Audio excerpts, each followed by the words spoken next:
Okay, ladies and gentlemen, a big warm welcome. Even though it's freezing today and windy, welcome to this week's Walk and Talk. We've got a lot of dystopian, disturbing content. In fact, some of the things that have just been announced in terms of the breakdown of freedom of speech and what has happened this week are dystopian would be an understatement at the severity of some of these things. So we're going to get into it all.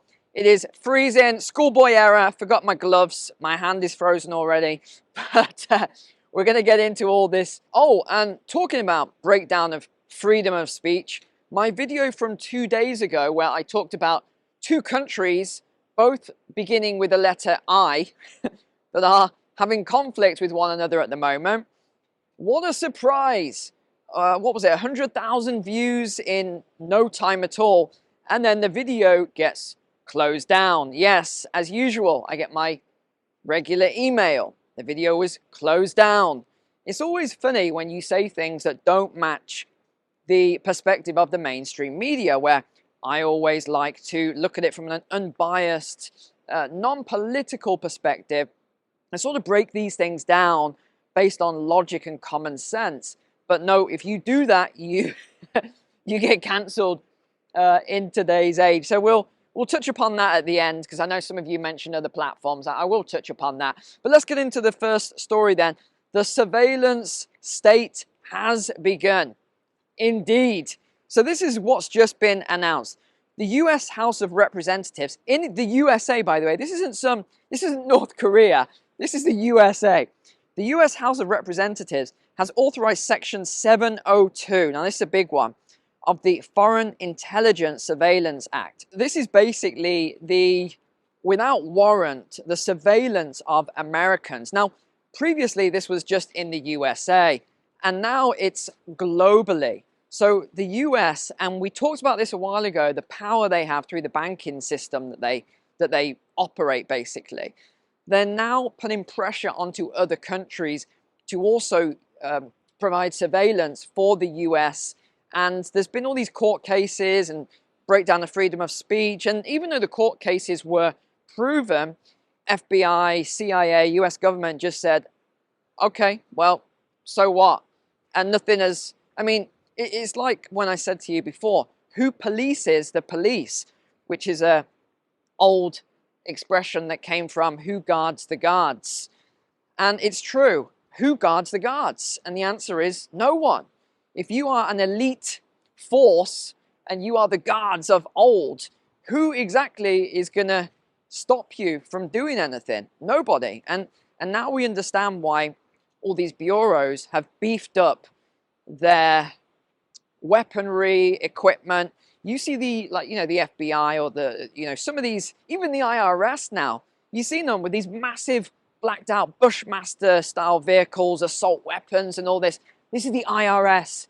The IRS. You'd think it was the SAS or Delta Force when you see them turn up. I mean, it's ridiculous. So let me just break down what they actually said then. So this new ruling will permit federal law enforcement to enforce on any service provider with access to communications equipment to hand over the data. That means anyone with access to a Wi-Fi router. Oh, I wonder who doesn't have a Wi-Fi router these days. So it's pretty much everyone. Server or even a cell phone or mobile phone for the Europeans. This involves anyone from a landlord to a laundromat would be required to give over this information and to hold and store the information on behalf of the government. I mean, this is madness. It's absolutely bizarre. It is a surveillance state, and this is what's happening so quickly. And the video I've got coming out this weekend, I'm hoping it'll be Saturday. Again, another production video. I've been working hard this week on it. And that's why I'm going down just for I don't know how long it'll be, probably spring, summertime, down to 3 videos a week, as I talked about on the video 2 days ago.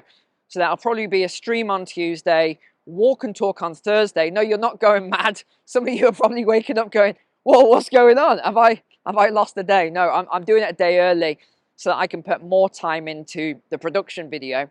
So I'm just going down to about 3 videos a week at the moment. And I think that's going to work quite well because I am way behind. I'm about 6 weeks behind on all of my own work, not to mention all the work on my property. Finally got the new chicken coop all automated. So they're completely self-sufficient now. The chicken's completely self-sufficient. So this 702 anyway was supposed to be for terrorism. So that's what it was about. So they could do surveillance on people, right? That's what it was for. But now, and the numbers I was looking at today, staggering. The FBI abused its authority under the law no fewer than 300,000 times in 2020 and 2021 alone, spying on American citizens, according to a court ruling. Now, this is where it gets even worse, if that isn't bad enough. It said the House didn't just vote to reform Section 02, it voted to grant intelligence agencies even more expansive surveillance powers. And it says here, this is what always gets us and makes me laugh, for greater protection of citizens' rights. Try saying that without laughing. Right. So all of this expansion now is to protect you. They're going to spy on you more and enforce all this stuff more to protect you. Yeah, of course that's the reason. They are, I mean, it's so obvious to those of us who have read 1984 and we've been watching all this stuff for a long time now. It's so blatantly obvious, but a lot of people can't see it. They're tightening the grip. They're bringing in the net. It's like fishing.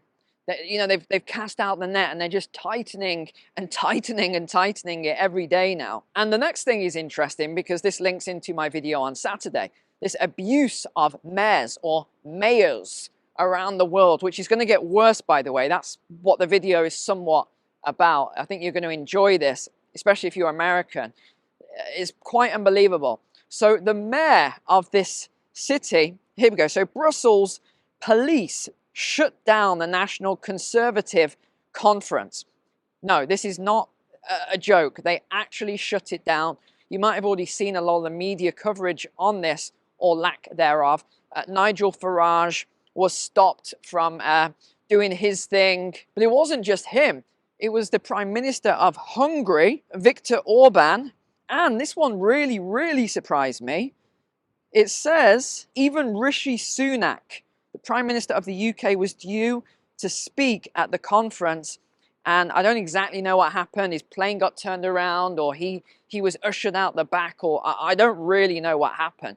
But he's issued a statement as well, condemning the police shutdown of the Conservative conference. And I was trying to find out exactly why. It's like, what was the justification for shutting down this conference?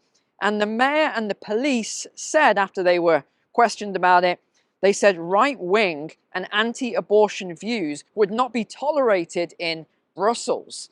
Now, Brussels is meant to be the center of European politics. It's like supposed to be a freedom zone, as it were, but it just shows you it's not.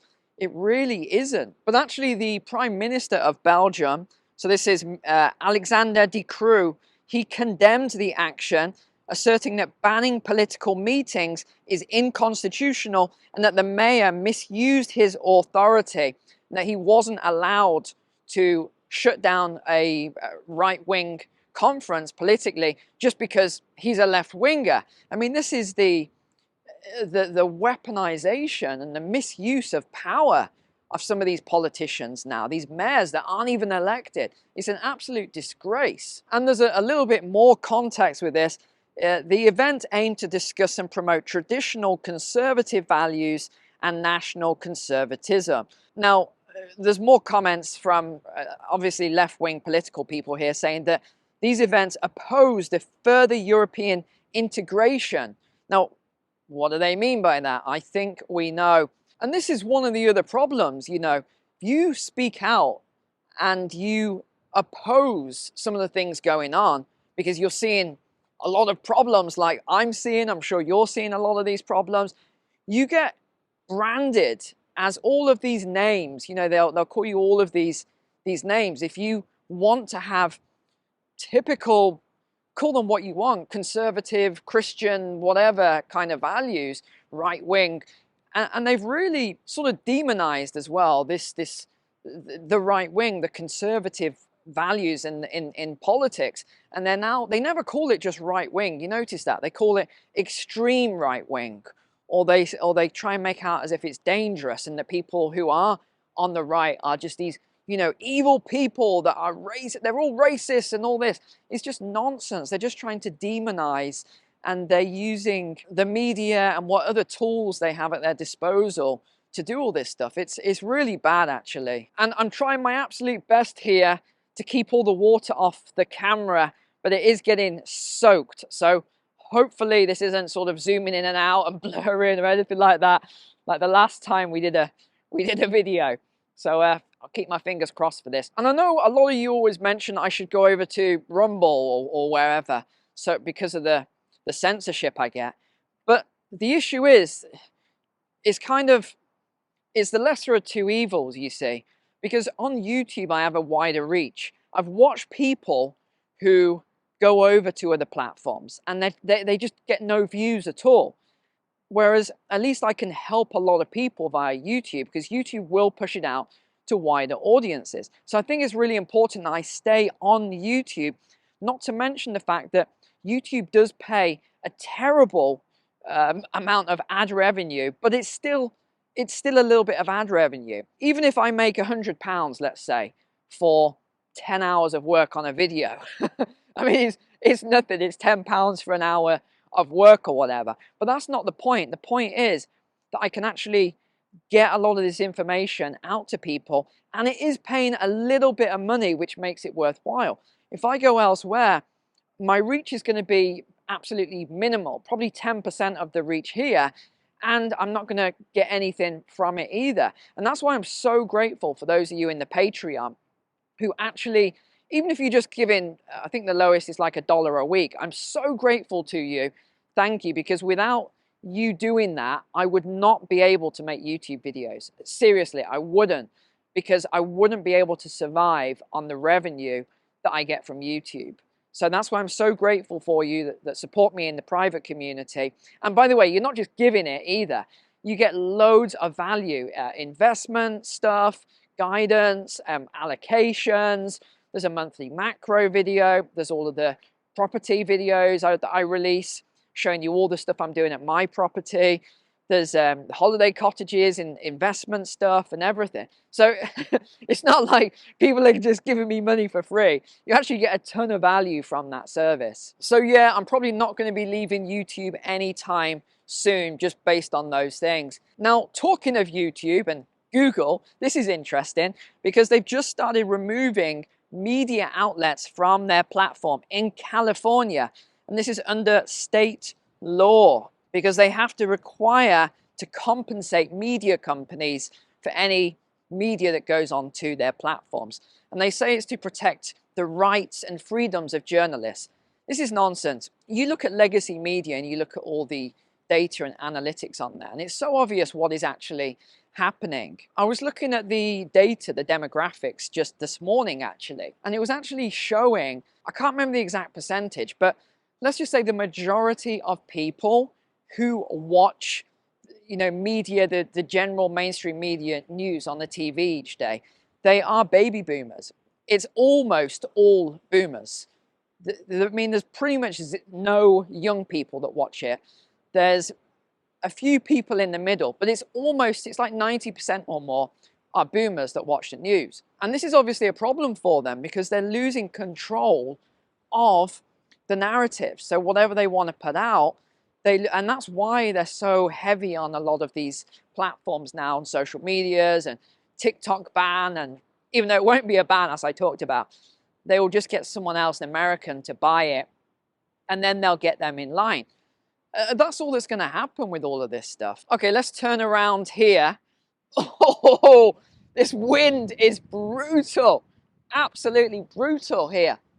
Oh, right, let's walk back this way, because the next story is JP Morgan, or JP Morgan Chase more specifically.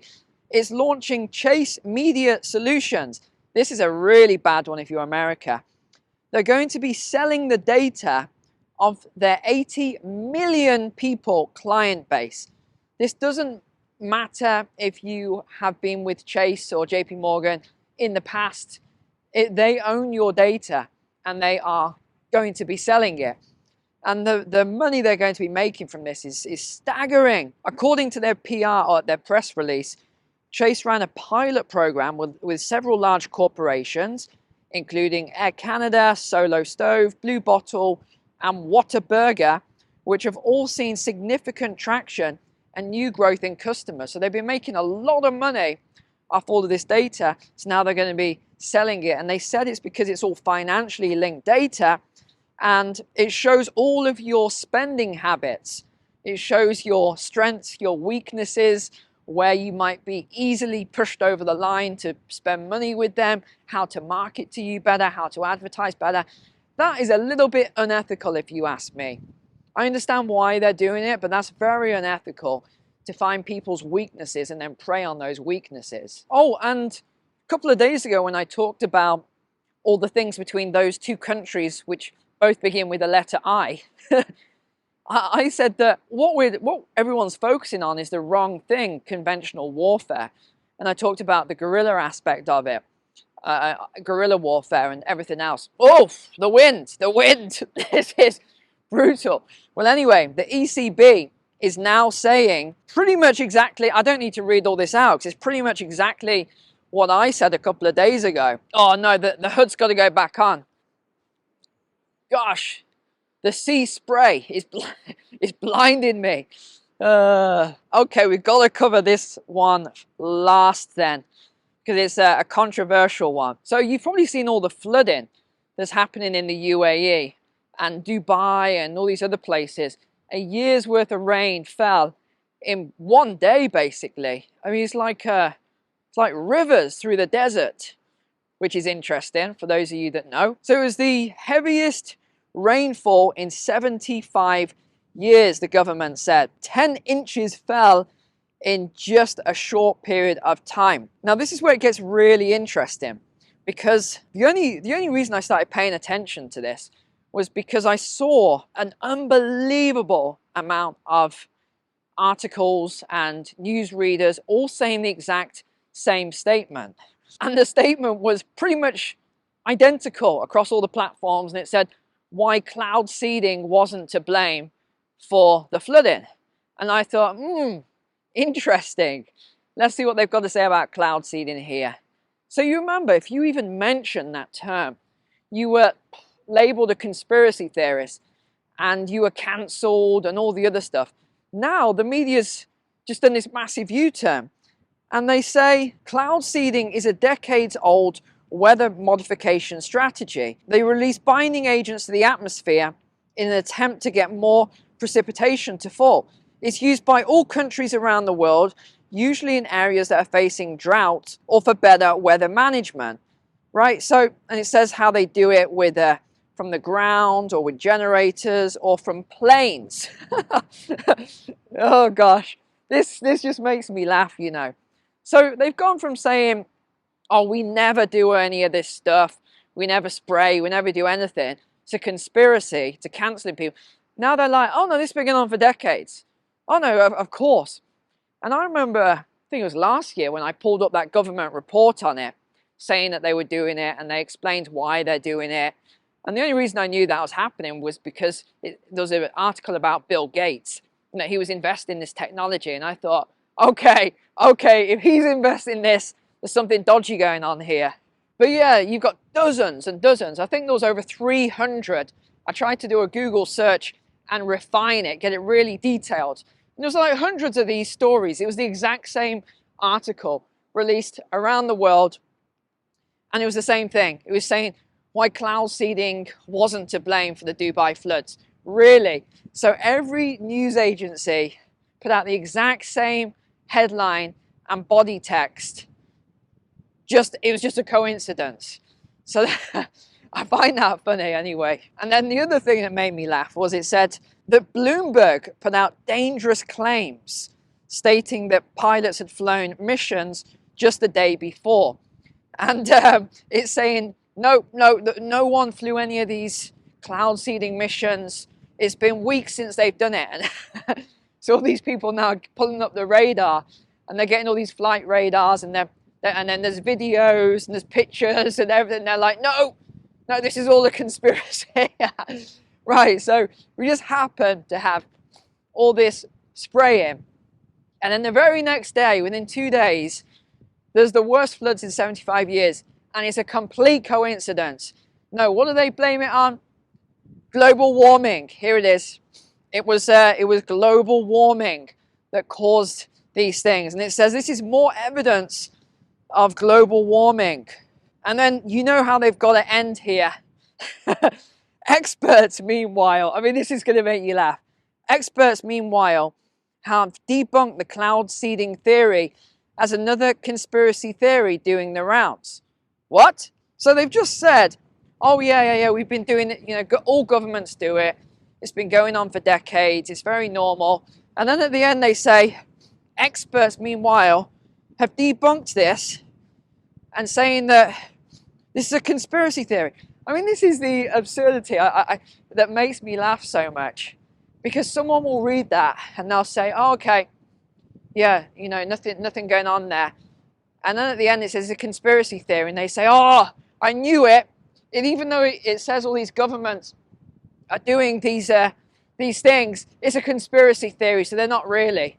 I mean, it's bizarre. It's okay, I'm getting destroyed now. I can't even see. The wind and spray is so harsh. So let's wrap up here. Make sure to check out the video on, oh, that's better. Make sure to check out the video this weekend. It's going to be a good production as well. I've taken your feedback, so thank you so much for that. So the editing will be a little bit different now, a little bit less music, a little bit less sound effects and stuff like that. And apart from that, take care, God bless you, and I'll see you this weekend.